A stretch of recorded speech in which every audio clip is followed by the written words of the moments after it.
This is off our first record. Most people don't own it. It's too slick. Yeah. I don't listen to records like that at home. I can't even listen to that record.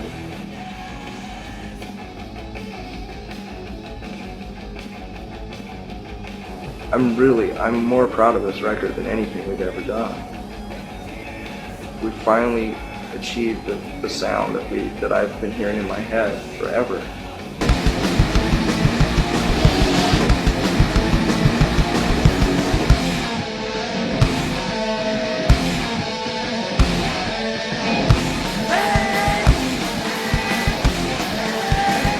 We wanted to have a title that related to the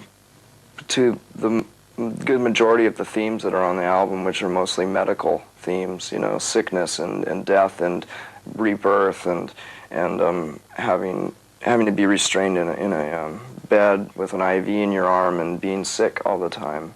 You know, I for some reason see connection between death and life and being sick all the time, and I'm just kind of obsessed with it, so I had to get it out of my system. It's one of the greatest things about that record. Like, we totally achieved what I think we wanted to do. There was an integrity in our band that we wanted things to be real, you know, honest and real, and that's In Utero is entirely that. Do it, baby! Do it! My name's Dave, and I'm the drummer of Nirvana. I use zildjian cymbals because they turn inside out. You can sled on them, and you can also use them to bust icicles off the side of the studio, like this. What are you, crazy? Nirvana have had a ton of releases over their time as a band, various compilations, reissues, outtakes, etc. But they only made the 3 studio albums, Bleach, Nevermind, and of course In Utero. And it is this 3rd record, In Utero, that's what we're looking at here. As I release this video, it is September of 2023. That marks 30 years since the release of this album. The band began recording the album in February of '93 and released it in September later that year. Pachyderm Studios in Cannon Falls, Minnesota, that was the location, that was where this record was recorded and made. And the band enlisted Steve Albini to produce it. And so the band only spent around 2 weeks recording and mixing the album, so it was a pretty quick process. Nirvana were always known to be a very tight band. They practiced and rehearsed relentlessly, so it was no surprise they had all their chops down. And so the whole thing was a pretty quick process. So the band had done the big commercial thing with Nevermind, but this time around they wanted to go in a completely different direction, and they did that, achieving the sound that they wanted. Here, Dave Grohl talks about recording with producer Steve Albini. I gotta say, Steve Albini was really famous for his signature sound. The sound that he got on his albums, it was no accident. There's a science to what he does, and it was usually mostly recognized in the drums. So if you listen to the Breeders' first album, Pod, or you listen to the Pixies' Surfer Rosa, or you listen to the Jesus Lizard album, Liar, it sounds like a band in a room, but there's some sort of sonic element to it that nobody else could get than Steve Albini. He was the only guy that could get that drum sound. I remember when we were making In Utero, one of the things that Steve talked about was trying to record or mix or equalize the sound of a band in a way that seemed natural. So without the vocals seeming disconnected from the music. Like, I think what he tried to do was present the song to the listener in a way that sounded entirely real, you know?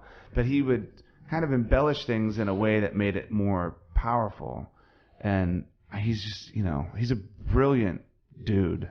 And going to make that record with him, I mean, he was like, I remember taking the Breeders' first album, Pod, down to Sound City when we were making the album Nevermind and saying, oh, this is the drum sound. Like, that's the sound. We love that sound. It's a great sound.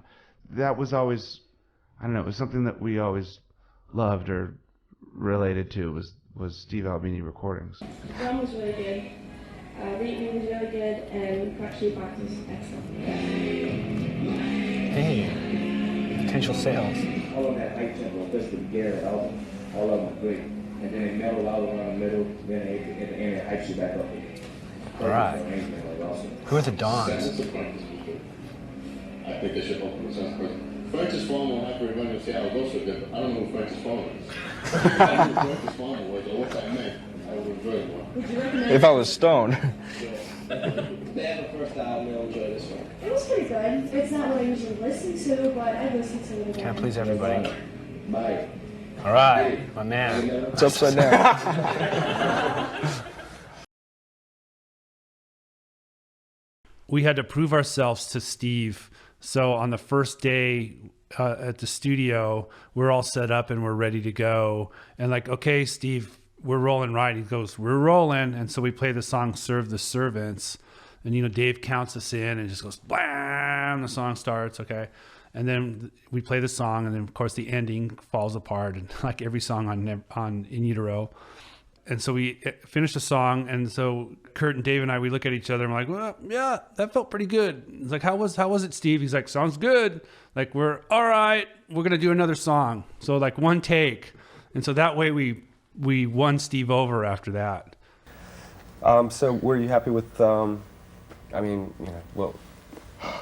sound that Albini got? I mean, was it the drum Right sound away, yeah. As soon as we started, the first song that we recorded, we listened back to it and said, okay, yeah, that's his sound. That's what we wanted, you know. Which isn't, I mean, it is his sound. It's a trademark sound, but it's something that I personally have had in my head ever since I've been in a band. Ever since we've had this band going, I've wanted that kind of a sound because it sounds so natural and real. And, you know, technology nowadays, 99% of all studios sound too, you know, digital, you know. And, yeah, that's definitely not Steve, is it? Yeah, so he used, you know, a lot of old analog equipment and a lot of microphones, like quadruple the amount of microphones that people normally use. Now, we mentioned before how the record was recorded and mixed in a really quick fashion. However, this was not accepted by the record company. They heard the unmastered tapes and said, this thing's unlistenable, it's unreleasable. Basically, you gotta go in and do it again. In fact, Cobain himself said, I should just re-record this record and do the same thing we did last year because we sold out last year. There's no reason to try and redeem ourselves as artists at this point. So the record company wanted the album tidied up, and they needed to hear the master tapes. However, Albini didn't want to hand them over, as he did not want his sound, what he had made with the band, being changed. But eventually he did hand them over, and then the album was put into the hands of audio mastering engineer Bob Ludwig, and he was brought in to make the album sound acceptable to DGC Records. So they turn up with this record, which I think is a really good record, and also a really good document of the frame of mind of the band at the time. But it's, when the record label hear it, it's the first that they've heard any of this music. So they're confronted with music that's sometimes quite ugly and pretty bracing, and their initial reaction to it is that it's awful and they can't release it and they have to do it again. And the band didn't want to. They liked the record. They thought it was good and it represented them. So there was external pressure being applied to the band by the record company to try to get them to change their mind. And part of that involved scapegoating me to a degree. Yeah. And that sounds paranoid, and I would not have thought that, except that I was being contacted by journalists who, at one of them literally said to me, I just got off the phone with Gary Gersh, who was the president of Capitol at the time, and he says he can't release the Nirvana album and it's your fault. So, and in the end, the record that made its way into the stores is the record that Nirvana wanted everybody to hear. Like, they held their ground. They didn't redo the record. Yeah. They remixed a couple of things, but that was at their behest. But genuinely, I have no animosity, and I had no animosity toward the band. The band were under extraordinary pressure, and they were in unique circumstances, and they had everyone around them telling them that, this record is a disaster. We're terrified of it.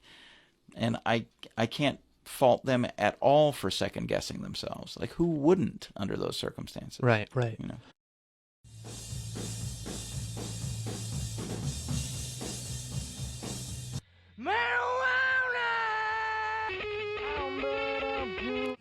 I have to, they're calling me. I have to work now. Here, take. Well, rock on. That time might seem a little blurry, but you remember the feeling of being there, and it was one of the reasons why Steve was the perfect person to make that record, because that's kind of what he did. Like, he was not into manipulating moments, he was into like capturing them. So when I listen back to this stuff, it's like it makes me sort of feel the way I felt then, because it's so real, and I think about us being kids. Like, we were kids. It's so crazy that we were going through all of this stuff and these real sort of like formative years, and this album was a transition for us too. Like, I have an emotional reaction to this record. I don't listen to it like I'm listening to Saturday Night Fever. Like, I have kind of a more emotional reaction to it because it's really raw and it's really real. Now I'm gonna I wonder what my mom thinks of that record. I haven't asked her. Oh, it's nice. It's good. It's very good. It's good. It's very good, Chris. So what you get with In Utero is 12 tracks of raw, hard-out, pounding rock songs. The album starts off with Serve the Servants. Very cool song using a picking riff for the verse as opposed to just bar chords. Gives the song a different dynamic. Nice way to kick off the album. Scentless Apprentice with that pounding drum beat intro from Dave Grohl. He wrote a lot of that song musically. Heart-Shaped Box, the leading single, can't say any more about it than already has been said. Amazing song and awesome vocals by Cobain in the chorus. Rape Me, well, the band got a lot of criticism about the song. It's actually an anti-rape song, as Cobain has stated himself. It's actually a very cool song musically. Great quiet and loud dynamics on this one. Very cool vocals again. Cobain screaming. Francis Farmer starts off quiet, gets loud, with the chorus repeating, I miss the comfort in being sad. Dumb In Utero's answer to Polly, you might say, appears at the same place on the record also. Very ape, very cool riff on this one, the main riff. This might be an underrated song. It's a very good song from this album. Milk It with those obscure verses, then goes into Cobain screaming, absolutely screaming his head off, screaming his lungs out in the choruses with Doll Steak, Test Meat. Pennyroyal Tea, a real standout from this album. This particular version is very cool, starting off with the acoustic guitar. One of the top 3 tracks from In Utero, you would have to say. Radio-friendly unit shifter, they would often start their live sets off with this song on their In Utero tour. Very cool riff going on here. Very good rock song. Tourette's, it's over in about 90 seconds. Does its job, gets out of there. Punk rock all the way, very cool. And All Apologies, again, one of those top hits from the album. A beautiful song, amazing tune, cool riff on the guitar.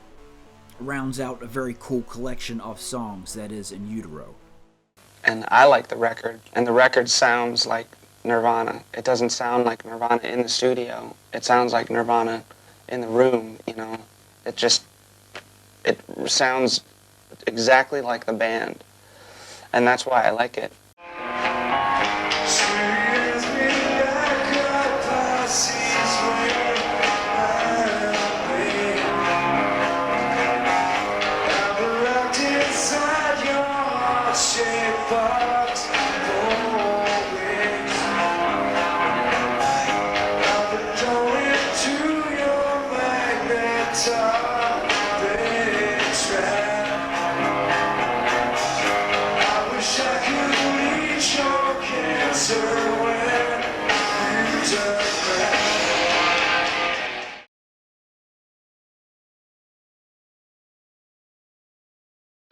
music video for Heart-Shaped Box, the leading single from In Utero, was an absolute masterpiece.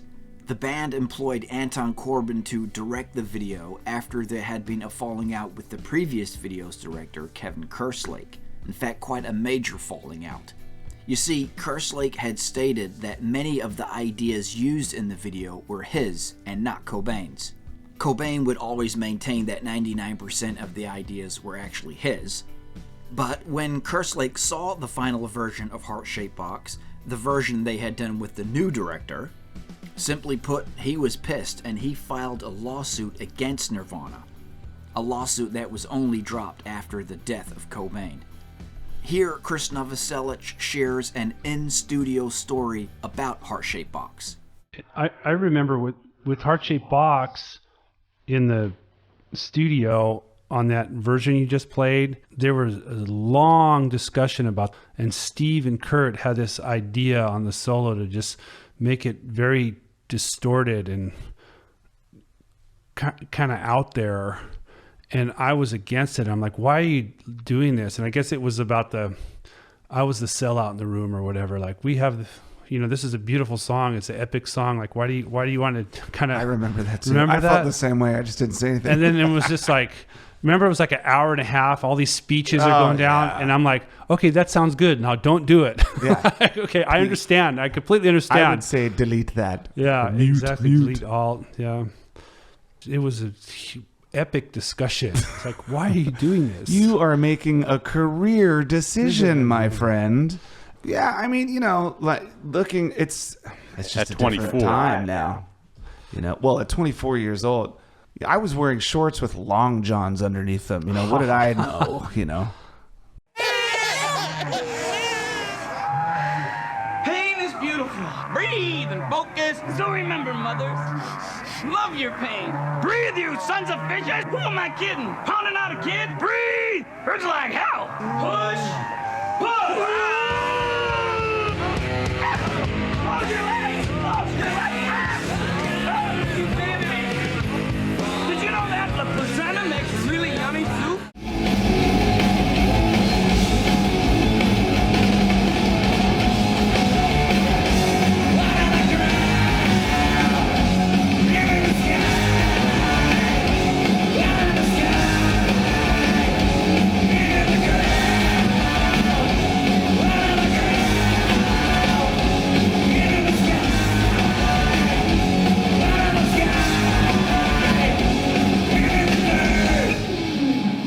I would say it's more biographical of the way I felt a few years ago, to tell you the truth. It's not really as personal as a lot of people would like it to be. I actually had some themes on this album that don't have anything to do with my life at all. Cobain would always be having his lyrics scrutinized, pored over, looked into. So for In Utero, on some of the songs, he would make it very unpersonal. For example, the song Scentless Apprentice, that is based on a book called Perfume by Patrick Suskind. And Frances Farmer will have her revenge on Seattle, that is based on the Hollywood actress Frances Farmer. A woman who went through some very tough times in her life indeed, being institutionalized. She would eventually get her life back on track, but died at the age of just 56. So Cobain would broaden his spectrum a bit, going into different avenues for the writing of this album. How did you come up with the title In Utero? What is that? Does it have a specific meaning, or is it meant to be? It just kind of went in conjunction with the artwork. It sounded nice. The artwork came first? Yeah. And then the title. Yeah.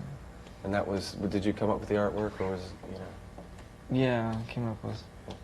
I'd been collecting all these little rubber fetuses and things like that. I've just always been kind of obsessed with birth and death and stuff like that. I'm not a death rocker, and I don't wear black, but sometimes I like to collect weird things like that. And so I arranged them all together and bought a bunch of flowers and had Charles Peterson take the picture.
But let's talk about the release of Pennyroyal Tea as a single. It was slated to be the third single to be released from In Utero, and it was scheduled for release in April of 1994. However, Kurt Cobain's untimely death put an end to that release.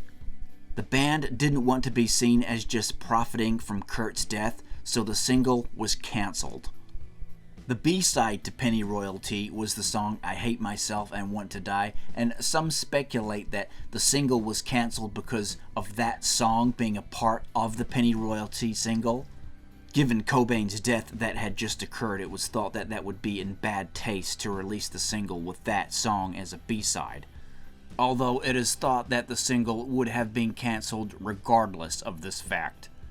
So not only was the song scheduled to be released as a single in April of 1994, there was also set to be an accompanying music video to be made for the song as well. Anton Corbijn, who had directed the heart-shaped box music video for Nirvana, was asked by Cobain to direct a video for Pennyroyal Tea as well. But he refused, saying that he did not believe he could make a video better than the one he had made for Heart-Shaped Box. American director Jeffrey Plansker was enlisted as the director instead, but the planned video was abandoned after Cobain's death in '94. So there was set to be a music video to be made for Pennyroyal Tea along with the release of the single, but it just never happened. Now, as far as the cover art went for the Pennyroyal Tea single, this one had no input from Cobain at all. Of course, Kurt was so heavily involved in all of the art direction for the band. I mean, he pretty much did it all, right? When talking about the cover art for the single, designer Robert Fisher recalled, "We got it done, and I don't know that Kurt was around to approve it or not. I think it might just have been shot to management to approve or something." As you can see, the cover for the single features a teacup on a table next to an ashtray full of cigarettes, a cream pitcher, and animal crackers.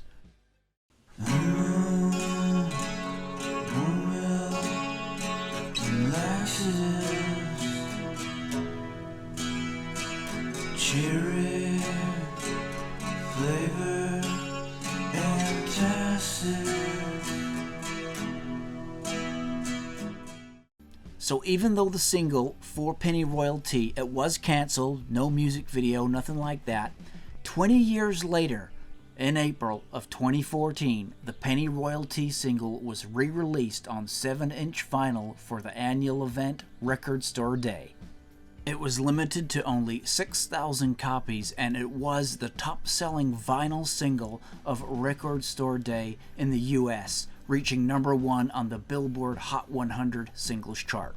It was kind of a family atmosphere. You know that it was a family atmosphere. So like Courtney came over with Francis, and then Courtney wanted to add to the family atmosphere, and then she wanted to bake us a roast, remember? And we're like, oh no.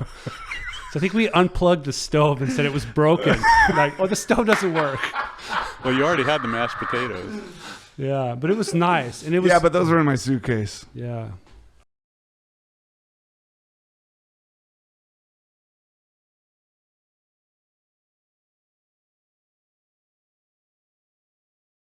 Yeah, I don't like listening to In Utero. It's too real, you know. I mean, we achieved what most musicians try to achieve, in that we hit record and we managed to honestly capture the emotional state of the band, and it was a weird time for us, you know. And it was dark, and it was just kind of a little too real. It's the most honest recording I think I've ever made in my entire life, and I listened to it, and you know, it's heartbreaking that we're not a band anymore. It's heartbreaking that Kurt's not alive anymore. And I listened to it, and it's just so pure and honest and real that it's a little difficult. It's like going back and reading all of your journal entries from a really strange time. It's a beautiful record because it's so real, but for me personally, I don't really like to listen to it too much because it kind of bums me out.